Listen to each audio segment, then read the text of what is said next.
See what I'm doing here? Getting ready to fight. Because I know what I'm about to talk about. A lot of people are gonna wanna fight. Maybe not on YouTube, but definitely on Instagram. Why do I know that? Because I posted an Instagram video doing blood flow restriction training for my biceps. And oh my gosh, I got so many people triggered by that. And I can kind of understand why, because there's a lot of weird people that put out lots of crazy information out there on the internet, but you also have to look at real deal studies. So I'm not gonna pretend that I am the leading expert on BFR training, blood flow restriction training. I have worked with people like Lane Norton, who is an expert on it in terms of the guy has done research. He comes from that field, he has his PhD. I go on and I read a bunch of articles that are published articles from universities or articles that he has referenced, and I go look at the research. Basically everything I'm talking about is based off of other people's research. So I'm not pretending these are my unique ideas. I wanna say that first and foremost. These are, studied. For the last 30 years, more clinicians have been using blood flow restriction training in patients recovering from injury, bedridden patients. They were actually applying tourniquets to people and just having them walk or just lying in their bed, and they were noticing that those people actually retained muscle better than those people that didn't. So that was kind of where blood flow restriction training, kind of got its birth from. And basically what we do with blood flow restriction training is we take a band, a tourniquet, a cuff, they've been called all sorts of different things, and we restrict venous blood flow back. We never cut off blood flow from the arteries. So we never cut off blood flow to the muscle. What we do is we restrict the blood flow back from whatever muscle that we're training. We restrict that blood flow back. And now what does that do? It causes intermuscular swelling. It causes a couple different things. And one of the big things that it does is it causes type 2 muscle fibers to take over. So along with tapping into type 2 muscle fibers quicker than you otherwise would without doing blood flow restriction training, one of the other things that's happening is the buildup of metabolites into that area that you're training. So in the quads here, we've cinched them tight at a perceived tightness of that 5 to 7, and blood and other fluids are building up there.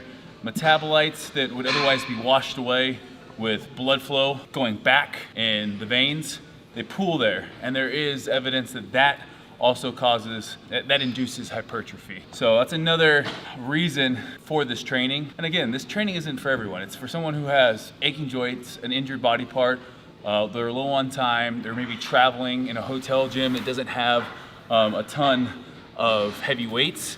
So you can benefit from bringing your bands, working at a load that's less than half of your 1 rep max, and getting a lot of those same hypertrophy benefits. All right guys, so I'm gonna be doing back squats today. Haven't done back squats in a long time, again, because of my back. What I'm gonna be doing here though, is showing you guys when you're tightening up the band, whatever you're using, you're gonna wanna use something that isn't thicker probably than like a knee wrap. So if you have knee wraps, that's fine. The one thing you don't wanna do is wrap them going down your leg.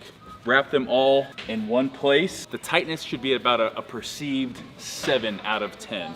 5 to 7 when doing leg training, and I would say more like a 4 to 6 on arm training.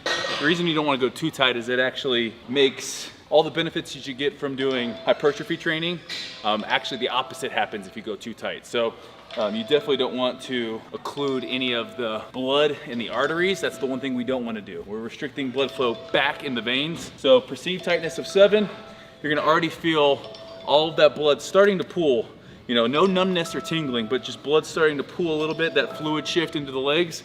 And from here, we're gonna perform 30 reps, and then we're gonna take 30 seconds off, 15 reps, 30 seconds off, and then 15 reps, and then we're gonna take them off. Again, I'm working at about 35% of my 1 rep max here.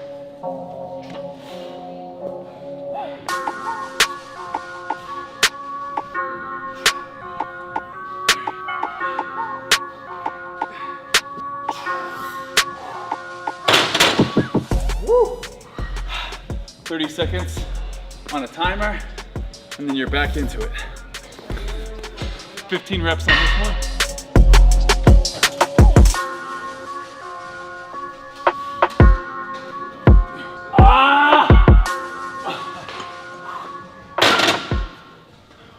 It's amazing how heavy and how painful that gets. 30 more seconds on the clock. All right, back up.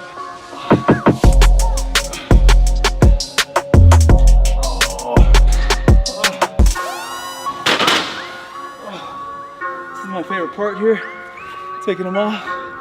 Oh. Oh. Hurts so good. And it's a painful process. I'm gonna take 150 seconds or 2.5 minutes in between sets here. And we got 2 more of those. So it's a lot of reps, a lot of high volume, and a lot of blood in your legs. It's like a different, you know, you can feel that it's light, but it's still super duper hard.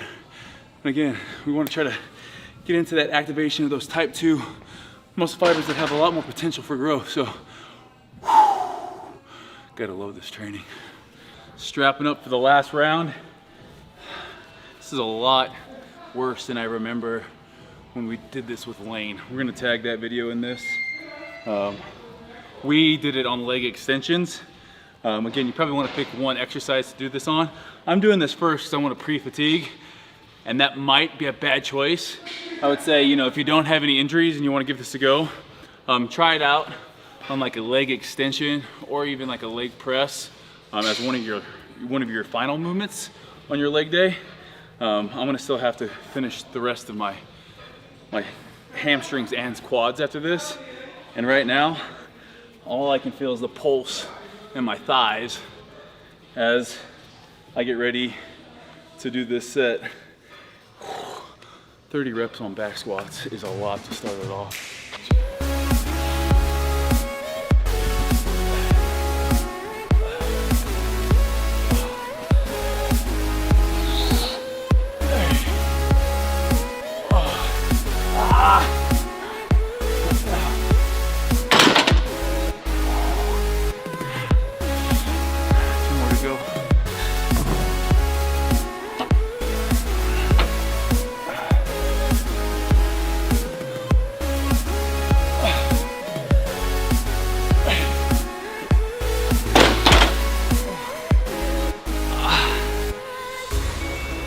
Like my legs are water balloons right now. I'm not even flexing. My leg doesn't want to move. Last set. Best set.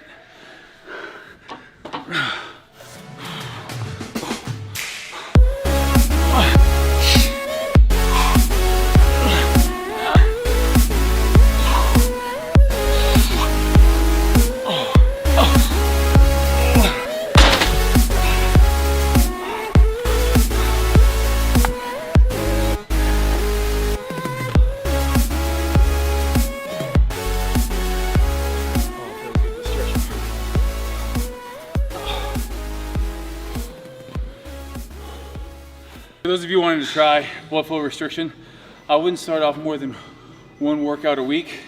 The recovery on it it's not any more, you know, damaging or harder to recover from than a normal workout. In fact, a high intensity squat session would be harder on your central nervous system than something like the bands to recover from.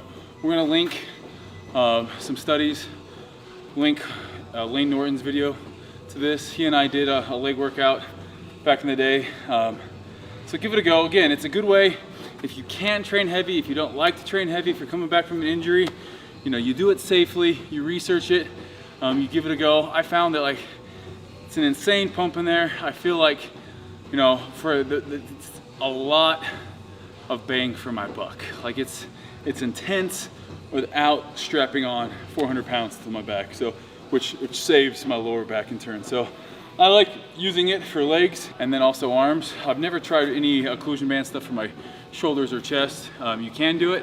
I haven't really looked into the research on that enough, so we're gonna jump into the rest of my leg workout right now.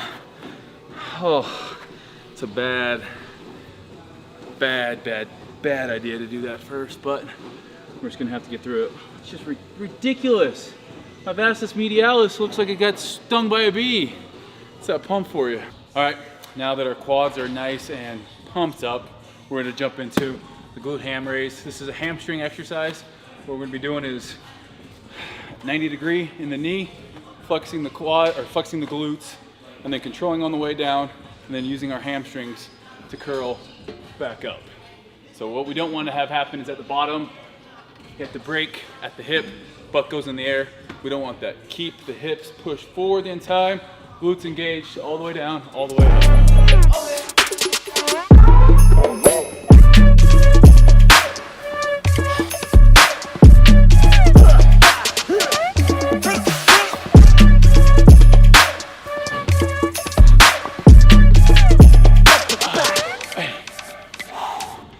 Hamstrings are screaming.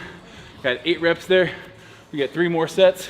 We're supersetting this with our TKE. Here we have our banded TKE that we're supersetting. It's gonna be our quad and our glute coming into play. So my toes at the midpoint of my other foot. From here, we're going to straighten that knee, keeping the glute contracted. So just like we did with our hamstring, we're contracting the glute and then forcing that knee back, 2 count, and then back up. Great exercise for the quads. But the main thing you want to remember is firing that glute in there. So this one is a great one to get your glutes activated too, but it's that mind muscle connection. You can see I have my hand actually on my glute to flex it and then come back.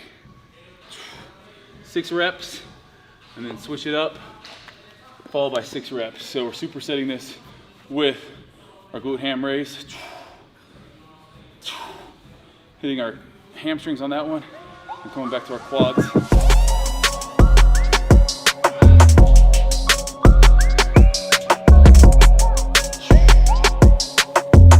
Next superset, we're back to our quad movement first. What we're gonna be doing is a dumbbell static lunge. So taking the weight, you're gonna be going down to just about to where you touch your knee. I never want your knee resting on the ground. So it's gonna be about 2 inches off the ground. From there, we're gonna hold for 6 seconds. 1, 2, 3, 4 to 6. Come back up, go down to 5. 1, 2, 3. We're gonna continue to do that same leg, counting all the way to 1001. And then we're gonna do it on this side. So 6, 5, 4, 3, 2, 1. Switch sides. We're gonna be supersetting that with a glute bridge. So again, kind of almost like a rest period, but getting a little bit work in there. So.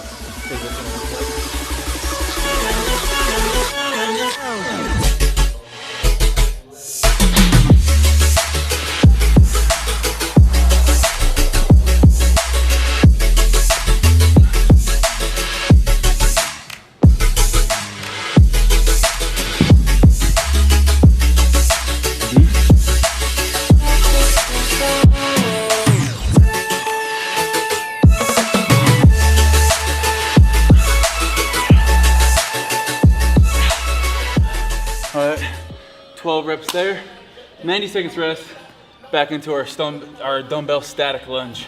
So it was a trend for a while. It still might be a trend for dudes just to wear the tights, no shorts over it. I did it a time or two on leg day. There's a new leg day trend coming. Have somebody spill Diet Coke on your shirt, so then you have to wear a longer shirt. So I had to pick this one up, we have this in the closet, and then wear really short shorts. So this is the leg day attire. Leg day attire from now on. Does it look mean at the gym? What? Maybe I got pants on, maybe I don't. Maybe I'm free balling on my squats. This gives a new meaning to ass to grass. Like literally, your ass has to touch the ground. One more superset left. Last superset. My legs are screaming right now, but what we have is a single leg curl. So this is one of my favorites because it really allows me, just like we were doing on the glute ham raise, we gotta keep our hips pressed to the pad. The minute we start doing this and leg curling, we're not going through the full range of motion as hips to the pad, curling up all the way. Even that's a little heavy right now. We got 8 reps on here. Having to back off this. 8 reps, so instead of leaning over here on this machine, I actually keep one hand on the bar, the other hand just pressed down.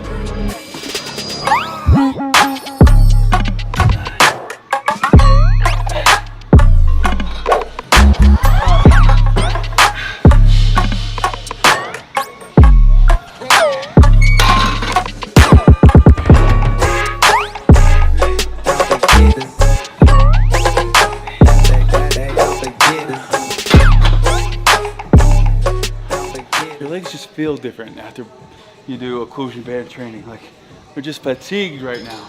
All right, straight from our hamstring to our single leg press here. I keep my foot pretty much in the middle of the platform on this. Control it, 2 seconds on the way down. 8 reps here.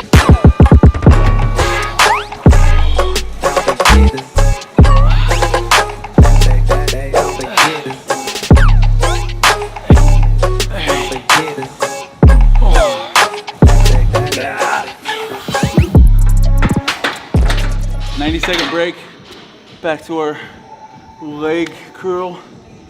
Oh, I've never before done blood flow occlusion band training first, and I can see why. The pre-fatigue is real. Hey.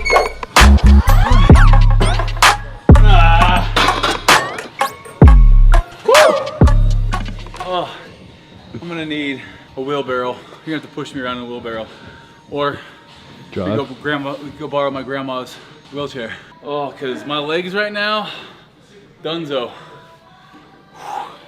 If you guys want to give this a try, let me know how it goes in the comments below. Again, this isn't a fitness culture workout, but I'm following the fitness culture split right now. I had to modify it about 15% because we don't do blood flow. We don't do the blood flow restriction training for the legs, we do for arms. So that's gonna be the biggest difference in there. Give it a try. It's gonna kick your ass, that's for damn sure. I'm wrecked right now. So hope you guys enjoyed this video. I feel like I don't even wanna talk right now because I'm hurting. But let me know in the comments below if there's anything you guys wanna see. And if you like seeing me in pain, go ahead and thumbs up this video up. We'll link that Lane Norton one. And then, like I said below, or like I said before, we have put in the description some links to other articles for blood flow restriction. So have fun with it. That's always the name of the game with your training. Have fun with it. If it works for you, if you like it, if you can put it to practical use, do it. If you don't like it, there's no point in doing it. I'm out of here. Thank you guys for watching.